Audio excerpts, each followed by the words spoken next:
संघ लोक सेवा आयोग यानी यूपीएससी हर साल सिविल सेवा परीक्षा आयोजित करता है और कई उम्मीदवार इसके लिए उपस्थित होते हैं। क्रैक करने के लिए कठिन परीक्षाओं में से एक मानी जाने वाली यह यूपीएससी परीक्षा है। आईएएस टॉपर अनु कुमारी का यह कहानी जो सिविल सेवा परीक्षा की तैयारी के लिए अपने बेटे से 2 साल तक नहीं मिली। चलिए जानते हैं इनके बारे में, तो वीडियो को लास्ट तक बने रहें। अनु कुमारी सोनीपत हरियाणा के रहने वाली है, जिन्होंने दिल्ली विश्वविद्यालय से भौतिकी में बीएससी से स्नातक किया और आईएमटी नागपुर से वित्त और विपणन में स्नातकोत्तर पूरा किया।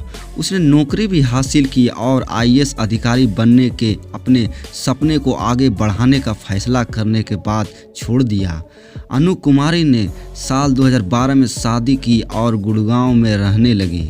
सिविल सेवा परीक्षा में उसका पहला प्रयास 2016 में हुआ था और वह 1 अंक से हार गई और परीक्षा में असफल रही। उसका एक बेटा भी था जो काफ़ी छोटा था।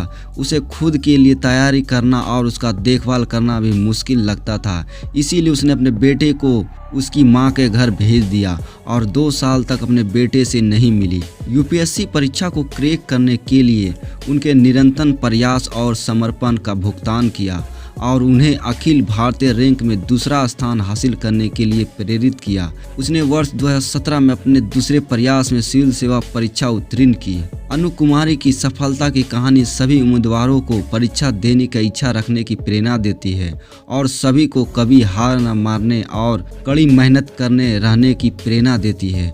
यूपीएससी आईएएस टॉपर अनु कुमारी फिलहाल केरल के केंडर में है। अनु कुमारी का घर जहां था वहां का माहौल थोड़ा गांव का था। गांव की औरत बच्चे को छोड़कर आना बहुत बुरी मानती थी। कई बार अनु के मुंह पर कहती थी, कैसी माँ है जो अपने इतने छोटे बच्चे को छोड़ दिया। अनु जो खुद बच्चे से दूर रहकर दुखी थी, इन बातों से टूट जाती थी। मन में डर भी लगता चलता था, कहीं चयन नहीं हुआ तो क्या करेगी, क्योंकि सब कुछ दांव पर लग गया था। परिवार, बच्चा, शादी और नौकरी जो पहले ही जा चुकी थी। अनु ने जब पहली बार परीक्षा दी तो केवल 1.5 महीने का समय था। उन्होंने दिन रात एक कर दिया पर चयन हुआ। हालांकि उनका बेस अच्छा तैयार हो गया। अनु ने सेल्फ स्टडी के बल पर साल 2017 में यूपीएससी परीक्षा दूसरा अटेम्प्ट में पास कर ली। अनु की तपस्या का आलम यह था कि प्री मेंस यहाँ तक कि सांचातर देने के बाद के बयाने के पास वापसी लौटी। एक माँ के तौर पर उनके संघर्ष को कोई नहीं समझ सकता।